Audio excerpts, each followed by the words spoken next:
Donc il ne me semblait pas ingrat de débuter cette vidéo dans les collines, puisque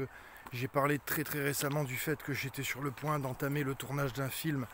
qui me tient à cœur dans la mesure où je suis encore dans la bonne géolocalisation pour faire un film que je considère être une progression valable, une concrétisation d'une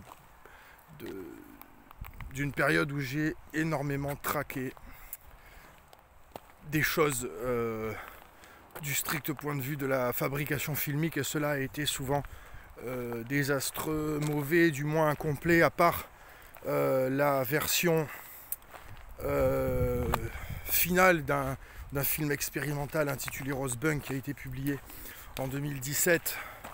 et cela a été satisfaisant dans la mesure où j'étais arrivé à un bon compromis, car tout cela avait été trop laborieux. Mais ce qui est certain, c'est que les projets doivent être menés à bien si les ardeurs sont monopolisées, c'est-à-dire que si vous sentez que les choses se font presque naturellement, c'est positif, et c'est dommage de rater l'occasion de faire quelque chose qui vous permettra d'être satisfait, puisque le travail artistique a quelque chose d'ingrat, mais ça peut aussi être un moyen de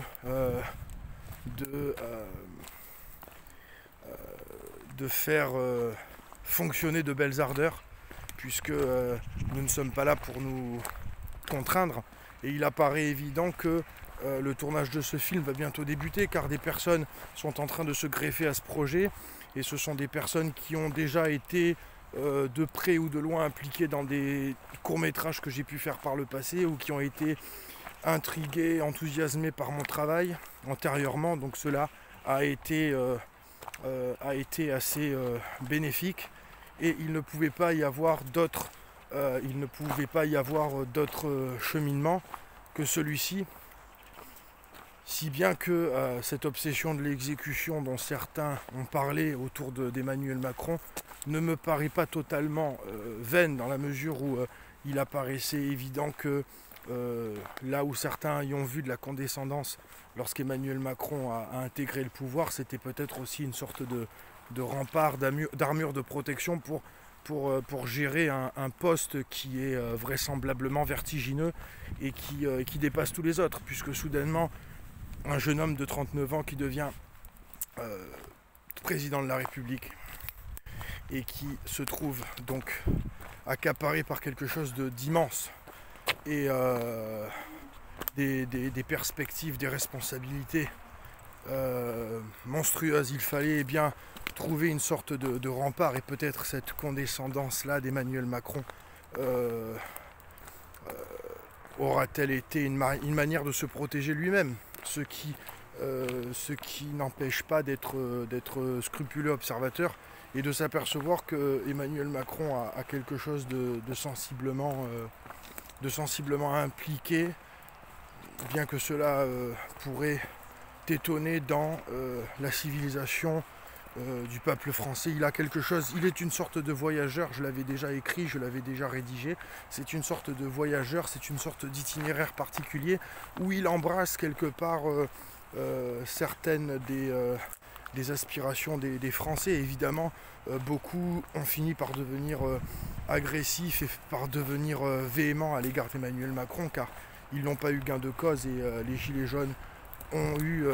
la part belle avec quelque chose qui a été la manifestation d'une blessure, la manifestation d'une injustice, et le sentiment aussi de vouloir se réunir à travers de chaleureux moments, puisque il n'aurait pas été très sympathique de tout ramener à ce mouvement des casseurs, puisqu'il y a eu des casseurs, mais il y a eu aussi des personnes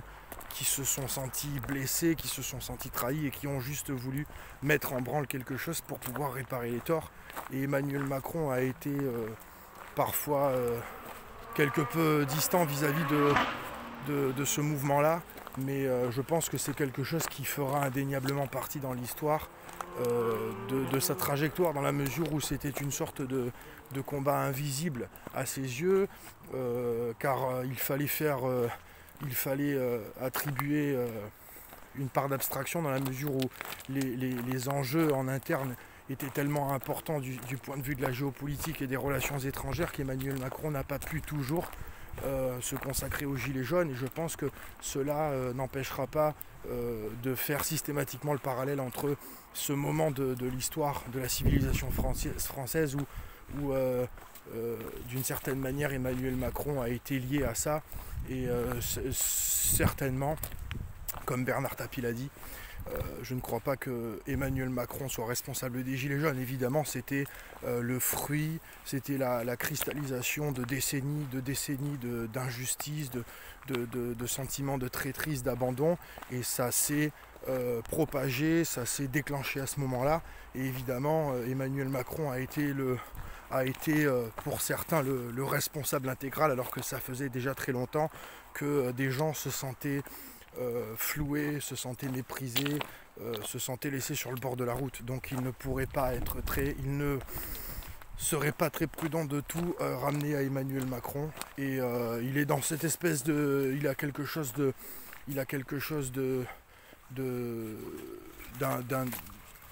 d'un itinérant grandiose, à la fois très animé, très impliqué, et puis il a cette part d'éloquence qui fait que l'embrasement viscéral ne semble pas être un traquenard dans lequel il est tombé. Il aurait pu s'embraser viscéralement devant la manifestation de tous ces mécontentements, de toutes ces protestations, mais il est resté assez intact, et c'est quelque chose qui méritait d'être souligné, d'être surligné. En tout cas, vous avez un bon de 10 euros, des 60 euros d'achat, et ça se passe à Casino, puisque nous sommes à une époque où visiblement les grandes distributions sont devenues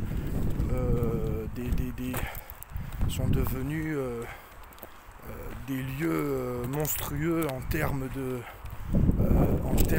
préoccupations du quotidien, où nous sommes devenus des sortes de guerriers des grandes distributions, avec cette espèce de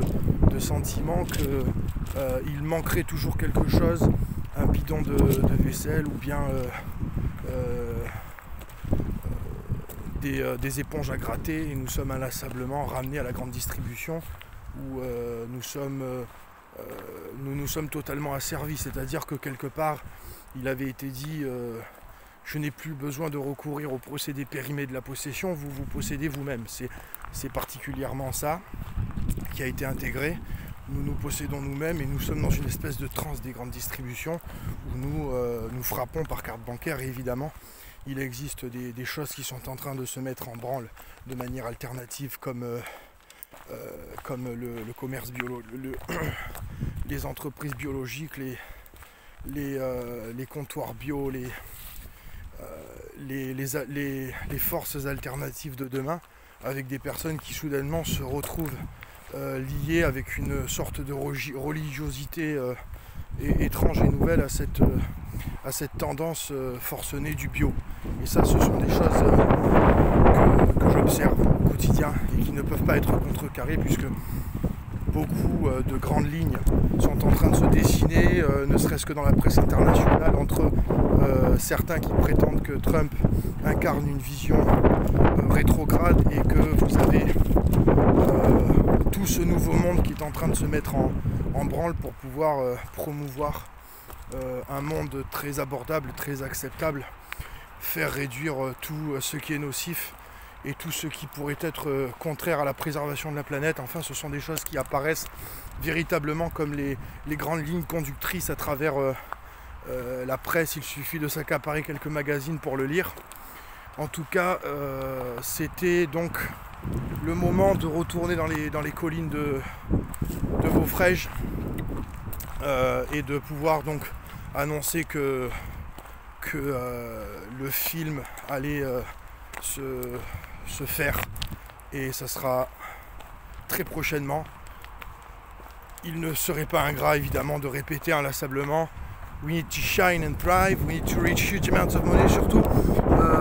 il ne pourra pas y avoir de demi-mesure. Nous sommes tout de même animés par des buts assez précis, assez ambitieux, et nous ne sommes pas là pour